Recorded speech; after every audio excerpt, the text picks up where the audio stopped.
વિસનગરની કળા ચોકડીને FSSAI દિલ્હી દ્વારા food ગલી તરીકે જાહેર કરાઈ। જિલ્લાની પ્રથમ હરિહર ફૂડ ગલીનું અનાવરણ કરાયું।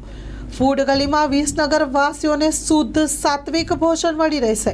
મહેસાણા ફૂડ એન્ડ ડ્રગ્સ વિભાગ દ્વારા જિલ્લામાં એક એવી ગલી બને કે લોકોને શુદ્ધ સાત્વિક અને પોષણયુક્ત ખોરાક મળી રહે, તે માટે વિસનગરના કળા ચોકડી વિસ્તારની પસંદગી કરવામાં આવી હતી। Story report by Mayur Pandya, जिला फूड अधिकारी, food and drug control administration Mehsana. જી સાહેબ, આજે વિસનગરને જે ફૂડ ગલી તરીકે જાહેર કરવામાં આવી છે, તો ક્યારથી એની કામગીરી કરવામાં આવતી અને કેવી રીતે કરવામાં આવી છે? અમારી જે જિલ્લાની ફૂડ ટીમ છે એ 5 ઓગસ્ટ 2023થી એક સતત પ્રયાસ કરી રહી હતી કોઈ જિલ્લામાં એક એવી સ્ટ્રીટ બને કે જેમાં લોકોને શુદ્ધ, સાત્વિક અને સંપૂર્ણ પોષણયુક્ત ખોરાક મળી રહે। તો સૌપ્રથમ અમે વિસનગર શહેરની અંદર કળા વિસ્તારની જે એરિયા હતો એ એરિયાને નોટિફાઈ કર્યો અને નોટિફાઈ કર્યા પછી સતત અમે એમનું કિચનનું ઇન્સ્પેક્શન કર્યું। આજુબાજુના જે એરિયા હતા, જે દુકાનો હતી બીજી, એના પણ કિચનનું ઇન્સ્પેક્શન કર્યું। ત્યારબાદ અમે એમાં થોડો કોમ્પ્લાયન્સ, જે નોન કોમ્પ્લાયન્સ વસ્તુ હતી, જે એને કોમ્પ્લાયન્સ કરવાનો પ્રયત્ન કર્યો।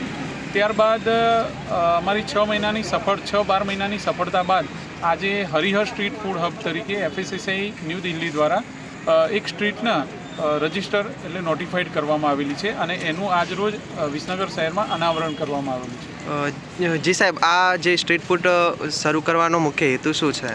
સ્ટ્રીટ ફૂડનો મુખ્ય હેતુ છે કે લોકોને હેલ્ધી, સેફ અને સસ્ટેનેબલ ફૂડ મળી રહે। અત્યારે સ્ટ્રીટ ફૂડના રસિયાઓ ઘણા હોય છે કે જે બહાર ખાવા તો ઈચ્છે છે, પણ એમને વિશ્વાસ નથી કે બહાર ખાવાનું હેલ્ધી હશે કે કેમ।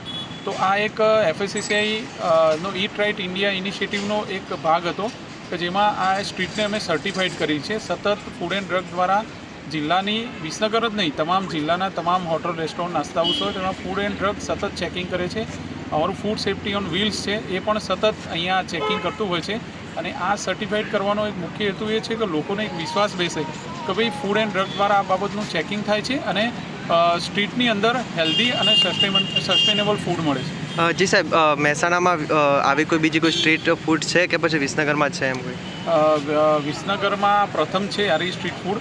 મહેસાણામાં બી આવી એક સ્ટ્રીટ ફૂડને અમે નોમિનેટ કરેલી છે FSSAIના। તો 2 એક એવી સ્ટ્રીટ ફૂડ હબ છે જે ઇન પાઇપલાઇન છે, એ પણ સર્ટિફાઈડ થઈ જશે।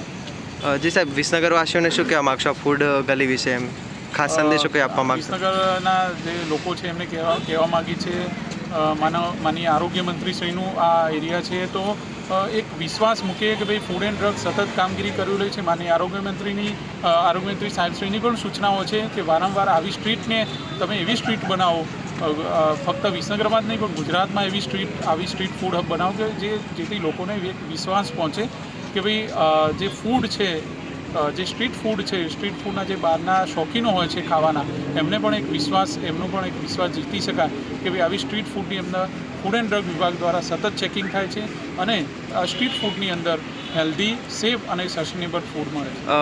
કેટલા એરિયાથી લઈને કેટલા એરિયા સુધી કવર કરવામાં આવે છે ફૂડ ગલી તરીકે? લગભગ આ સર્કલના એક કિલોમીટર જેવો એરિયા છે એને સર્ટિફાઈડ કરાયો છે। જી, શું કહેશો, આ ફૂડ ગલી તરીકે જાહેર કરવામાં આવી છે, તો એમ વેપારી તરીકે? આમાં એવું છે કે શ્રી હરિહર ફૂડ સ્ટ્રીટ જે જાહેર કરી છે એ પસાઈના લાઇસન્સના નિયમો અનુસાર આપણને સર્ટિફાઈડ કરેલા છે અને એ સર્ટિફાઈડના હિસાબે આપણે દરેક વ્યક્તિને સાચી ગુણવત્તાવાળું ફૂડ દરેક વ્યક્તિને મળે અને એનો વિશ્વાસ આપણને મળે એવી અમે આશા જાહેર કરીએ છીએ। અને ભવિષ્યમાં આવનારી પેઢીઓ અહીંયા અવારનવાર આવતી જતી હોય, ટુરિઝમ પ્લેસીસવાળી વ્યક્તિઓ હોય કે લોકલ પબ્લિક હોય, એ લોકોને સારું હાઇજેનિક ફૂડ મળે એના માટેના અમે અથાગ પ્રયત્નો કર્યા હતા। એના અનુસંધાનમાં આજે અમને શ્રી હરિહર સ્ટ્રીટ જાહેર કરાવેલી છે। લોન પર ફોન 15 વર્ષ જૂનું ગુરુ મોબાઈલ એન્ડ ઇલેક્ટ્રોનિક્સ। દરેક કંપનીના જૂના અને નવા મોબાઈલ લોન ઉપર મળશે અને ઇલેક્ટ્રોનિક્સ આઇટમો, ફ્રીજ, ટીવી, વોશિંગ મશીન। ગુરુ મોબાઈલ એન્ડ ઇલેક્ટ્રોનિક્સ, સંતોષી માતાના મંદિર પાસે અને અમારી અન્ય બ્રાન્ચ ગુરુ મોબાઈલ પોઈન્ટ, આભા હોટલ નીચે, પેટ્રોલ પંપ સામે, ભુજ।